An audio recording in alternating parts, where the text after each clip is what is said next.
Please be on mute during the webinar. We will take questions towards the end, where you will have an opportunity to unmute and ask your questions live.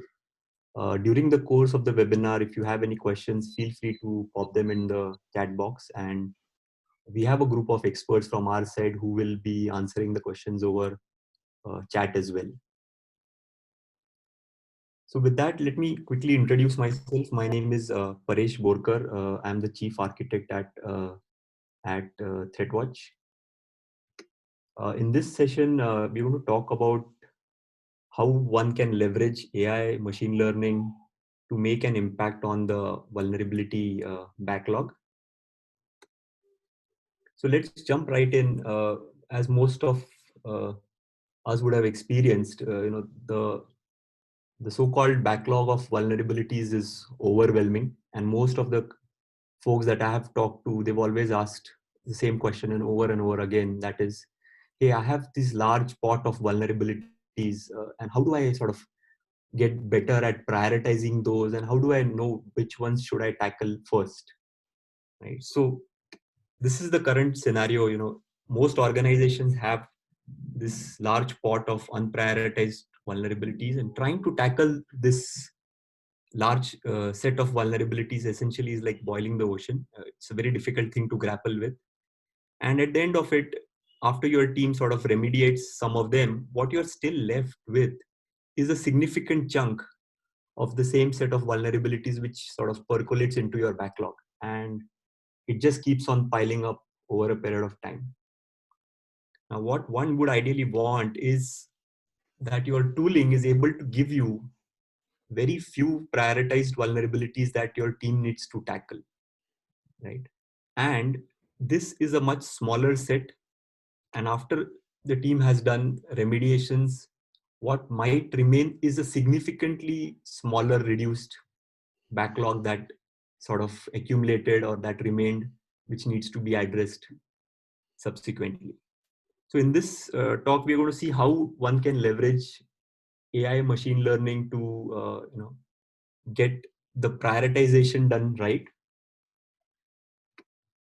So to put things in perspective, let us look at the scale of the problem that we are dealing with here. And these are statistics based on year till date data from ThreatWatch vulnerability database. So you have this large pot of around 40,000 vulnerabilities which have an associated CVE. That is, these are available in NVD and have been formally published and disclosed. So you could start off with this, but then that's an overwhelming volume that one needs to tackle. Alternatively, what we've seen is a lot of the tools and subsequently the customers using those tools rely on CVSS ratings. So basically CVSS is the scoring system that is used, and it operates on a scale of 0 to 10, 10 being the highest. So one obvious way of prioritizing is to use the CVSS score as a means or as a guidance to sort of identify the important vulnerabilities. So what organizations tend to do is try to fix all vulnerabilities which are rating 7 and above, and that is a large volume. If, for example, as we can see here, there are like 10,000 plus critical vulnerabilities as per the CVSS scoring system. The other important thing here is not everything makes it to NVD and has a CV number associated with it, right? So what we've seen is there are around 7,000 plus vulnerabilities which have no associated CV tracking. What that essentially means is that these 7K vulnerabilities are not part of the 40,000 which are available in NVD. Right? Now it's possible that some of these will eventually trickle down and make their way into NVD, or a significant portion of this will never make it to NVD. And these are the vulnerabilities which are just out there. In most cases, these are around open source solutions and products. And organizations are not even aware of this. Now, the smaller circle here is the 6,000 odd vulnerabilities which have a published or a known exploit. So definitely this is is a better option in terms of a prioritized list that one needs to work at. So this is the scale of the problem in terms of how the volume of information that one has to deal with here, right? Now, keeping in context the scale of the problem, let's look at what are the current challenges and what are the prioritization goals here. So one can obviously, try and remediate all the scan results, and it's not really feasible. It's like trying to boil the ocean, like I mentioned. Another approach could be just try to focus on the critical vulnerabilities, based on the CVSS score that is there. You can't do anything about things that you don't know, right? So if your tool only shares details to you about the vulnerabilities that are coming from NVD, you are probably not even aware, your teams are not even aware of these other vulnerabilities which don't have an associated CVE, and you don't have any visibility into those, and you can't do anything about it. If your tooling doesn't give you strong indicators about which vulnerabilities have known exploits, and the exploits could be in various stages of maturity, right? You would have a POC type of an exploit and so on. But unless that signal is delivered to you, it's very difficult to be able to prioritize on that basis. Okay. Now with that, let's sort of make a segue into what is even more interesting and important here is, yeah, there are these vulnerabilities which have exploit, and there might be some POC code available, but not all the exploitable vulnerabilities get weaponized, right? And over here, what we've done is I'm just showcasing the data for the last 2 years. So over the last 2 years, uh, we have around 200 plus CVs that have been weaponized by malware. Now, for the last 1 year, we have around 40,000 vulnerabilities. So it's safe to assume that for the last 2 years, there would be at least 60 to 80K total CVEs which are there. And out of that, only 222 CVEs have been weaponized by malware. Right? Now, the other interesting thing here, which is even more important, is out of these 222 odd weaponized CVEs, if we try to see their distribution on the CVSS scoring system, there are only 95 which have a CVSS score of 8 and above, right?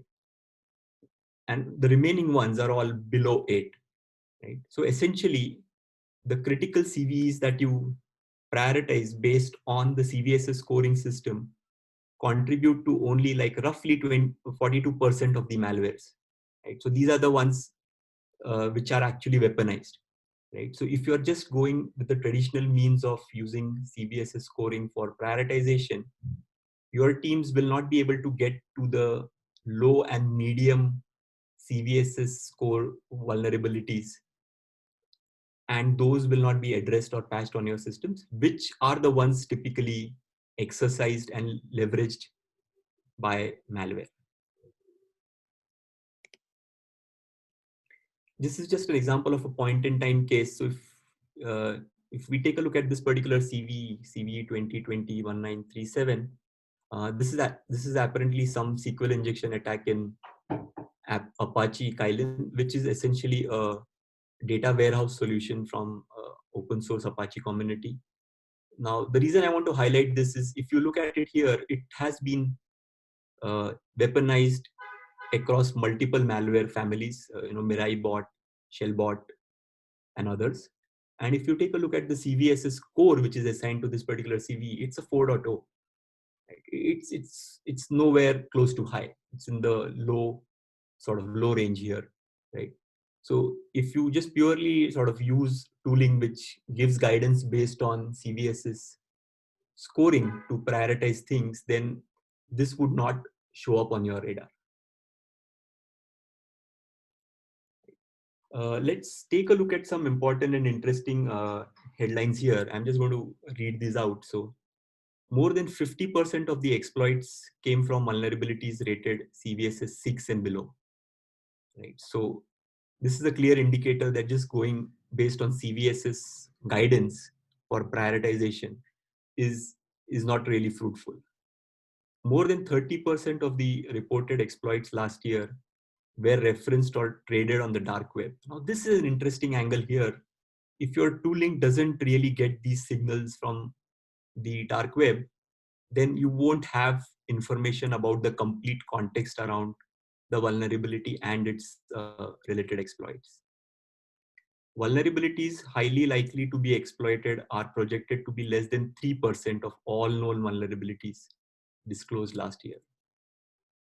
So this is a clear signal that if you're trying to sort of boil the ocean and address everything as per the CVS's scoring system, you wouldn't be probably focusing on the important ones, and the important ones are a much more manageable number. Vulnerabilities without CVE assignments comprised more than 15% of all known vulnerabilities disclosed in the last year. And this is essentially the 7K vulnerabilities that we talked about in the earlier slide, wherein these vulnerabilities never made it to NVD and CVE. They don't have an associated CVE number. And the last headline here is the most important one. Only 130 vulnerabilities reported last year were weaponized into malware. Right? So if you were able to get to know about these vulnerabilities and tackle these 130 most important vulnerabilities first, it would have certainly resulted in a much improved security posture.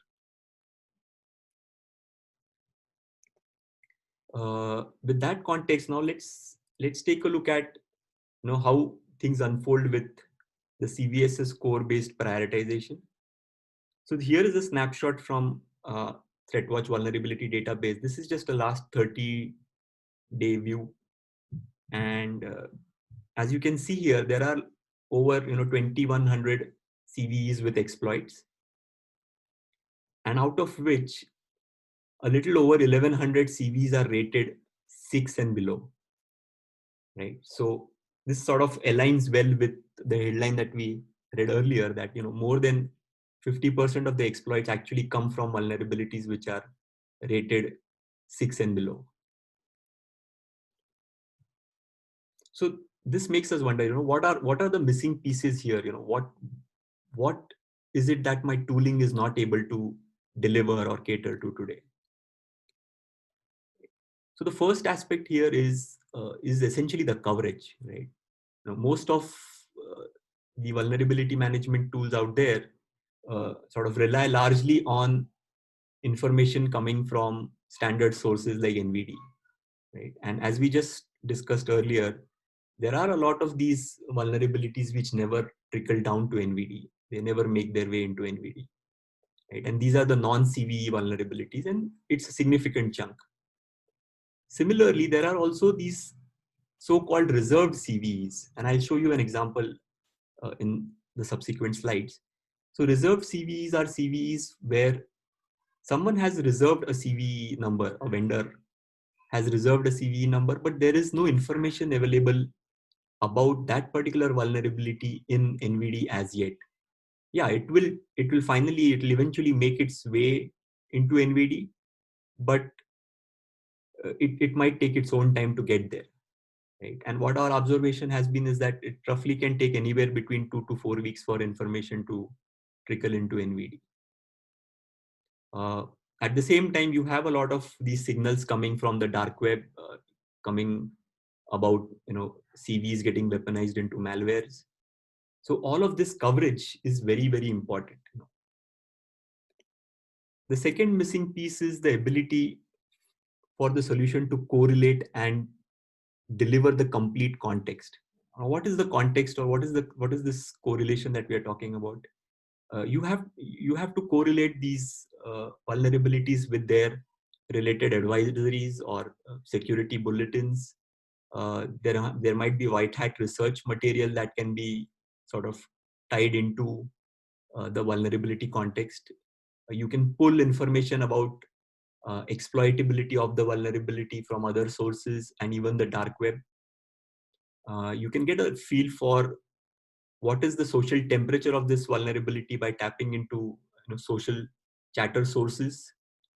And finally, and the most important bit is, correlate all of this information and tie it into the priority for your asset. The asset is the device or the system.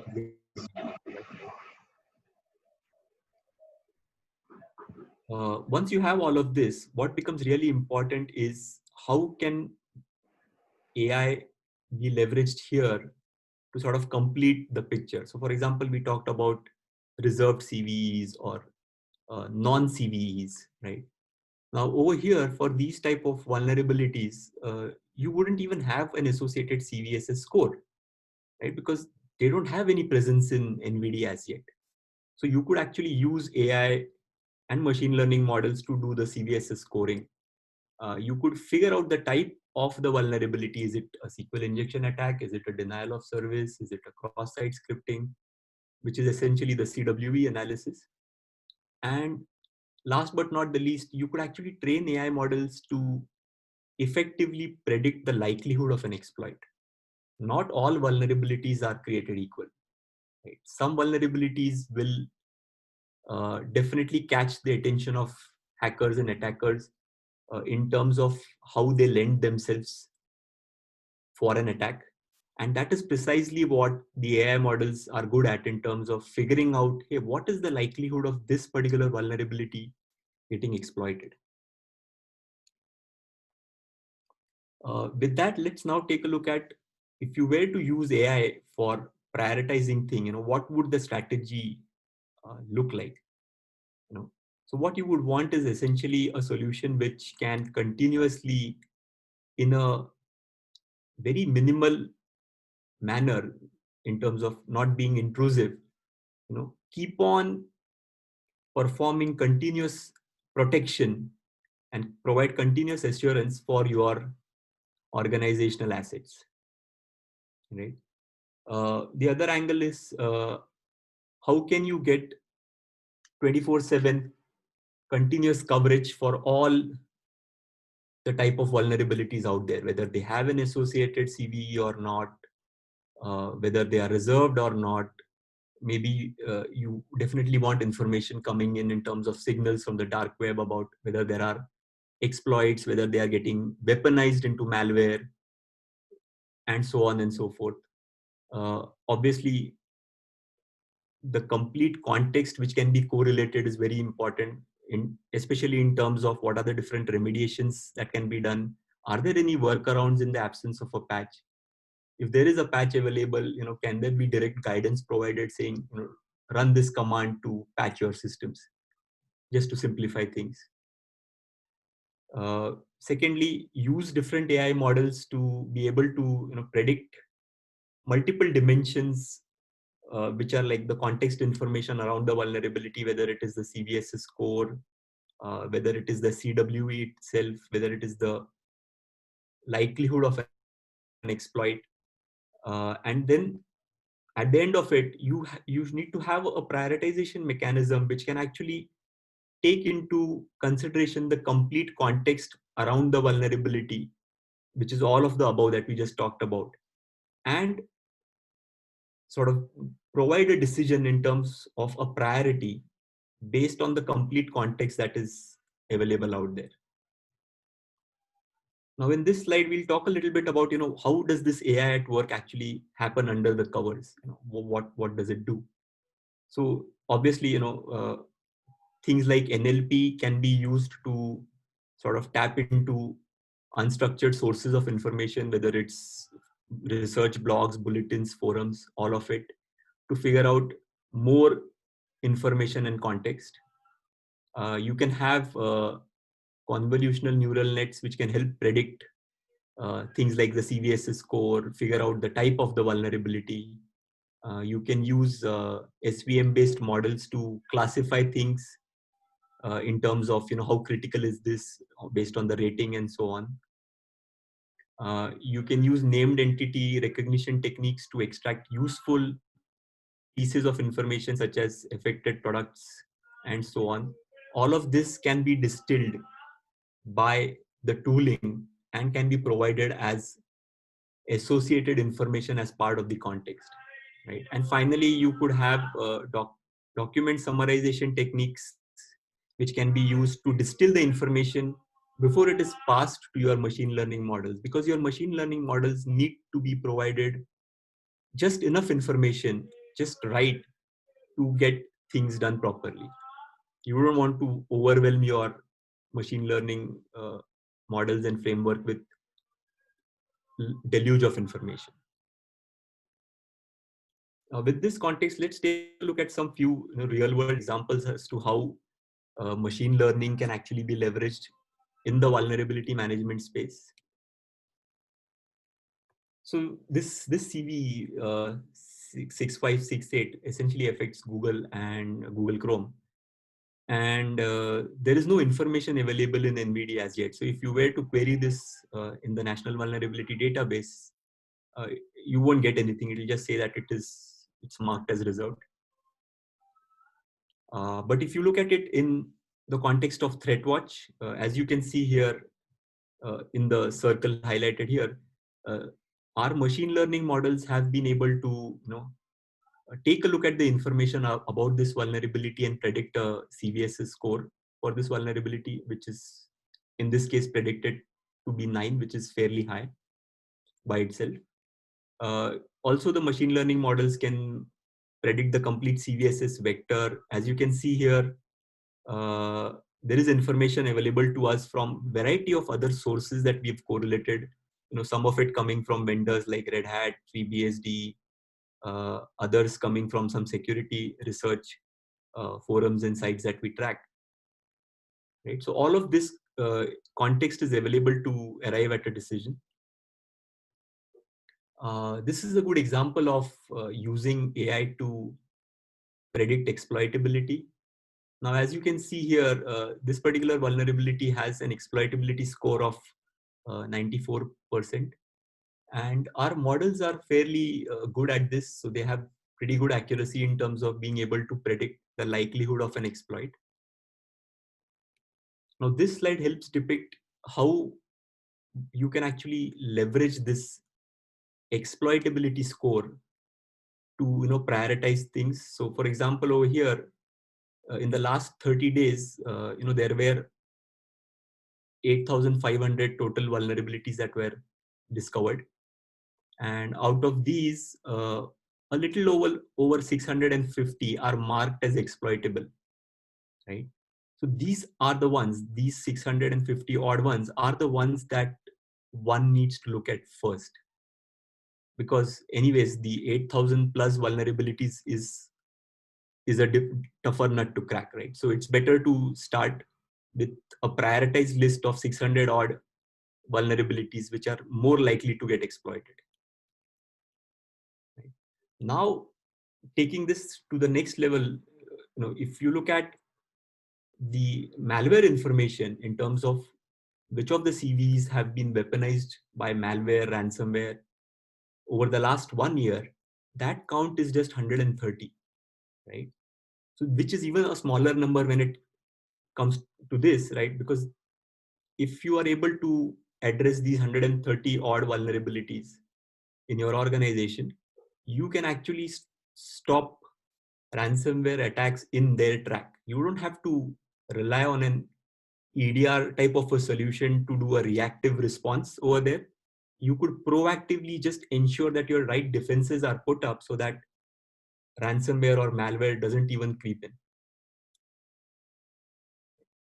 So this is a term that we've coined called as proactive security nirvana, and this is what we believe is the ideal scenario. So you have these 40,000 vulnerabilities that were disclosed, 10,000 plus which had a high rating, 7,000 which didn't have any associated CV numbers, 6,000 plus over the year which have known exploits, only 1,000 which are likely to be exploited. And the most important bit is only 130 of these were weaponized into CVEs. So obviously the recommendation here is going to be, instead of starting from the left, teams should actually start from the right and move their way gradually towards the left. So you obviously want to tackle things on the right hand side first. And as you finish each of these chunks, you can actually progress towards the left to take care of other stuff which is lower priority. But if there are cycles available, then obviously it makes sense to even address those.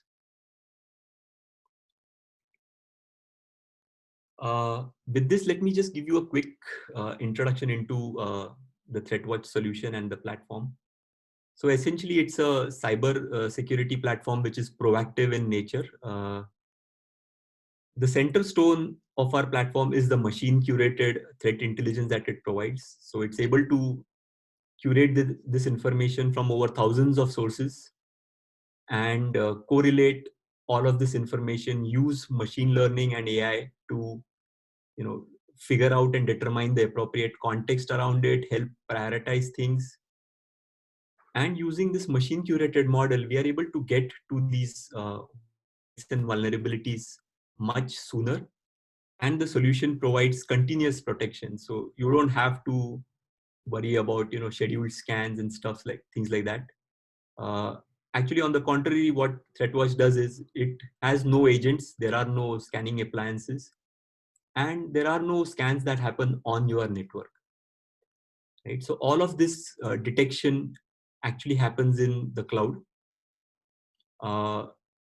What augments it very nicely is the simple asset discovery that is provided, which in most cases turns out to be a friction point with customers and users.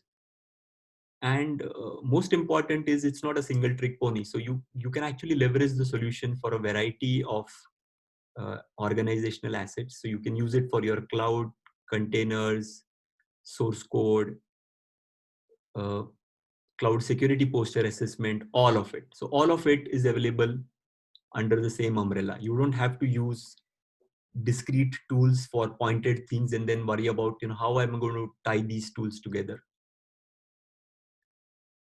So I think this is the last slide, and we have some time for Q&A, so we can get into that. And I wanted to thank everyone for joining this session. So if you have any questions at this point, feel free to unmute yourself and ask your questions.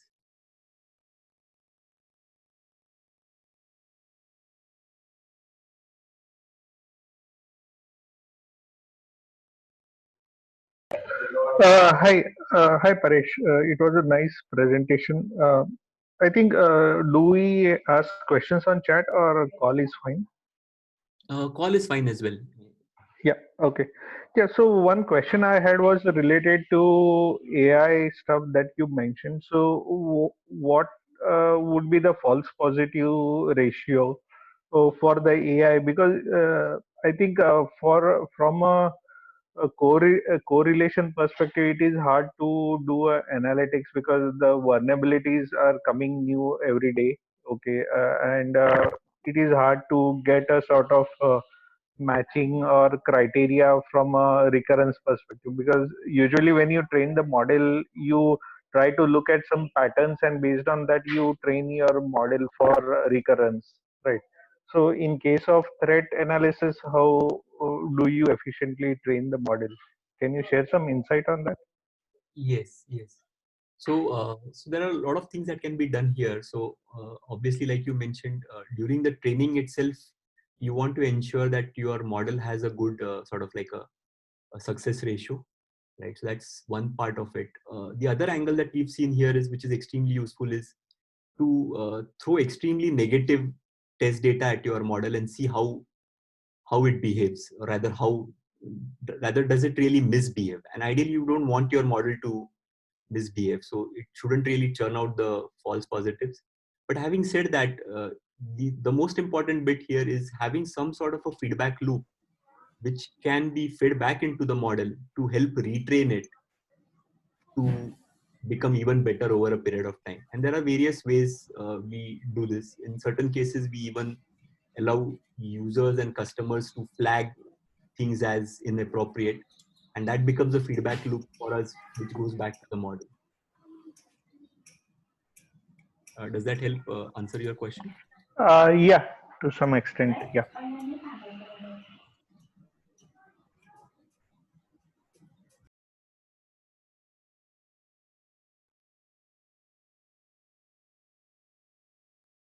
All right. Any more questions, comments?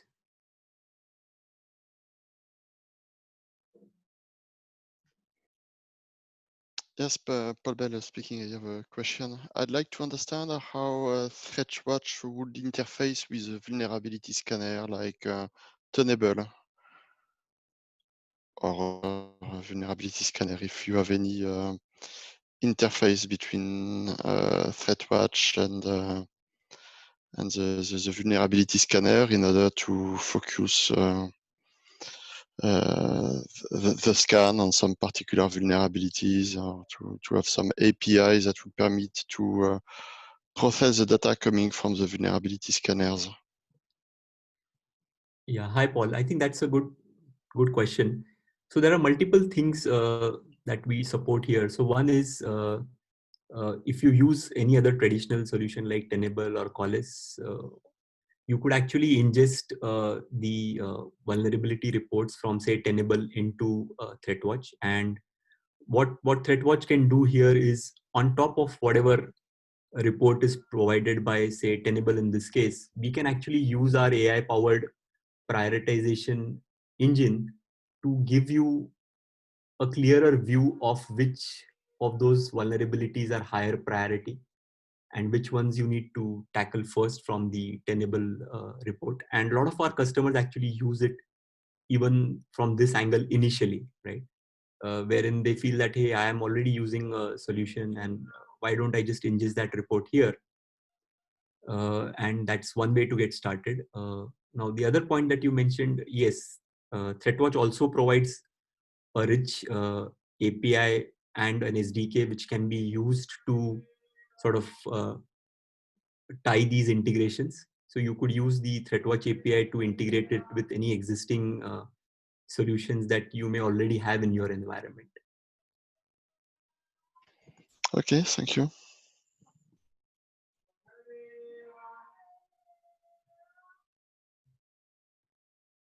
Okay, I think if there are no more questions, I would just like to take this opportunity again to thank all of you for taking the time for this webinar.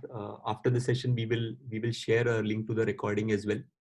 And if you have any other queries, or if you would like to know more information about the solution that we have, feel free to write to us at info@threatwatch.io, and we would be happy to continue the conversation with you. Thank you. Thank you. Bye-bye. Thank you so much. Thanks, Paresh. Thanks, everyone.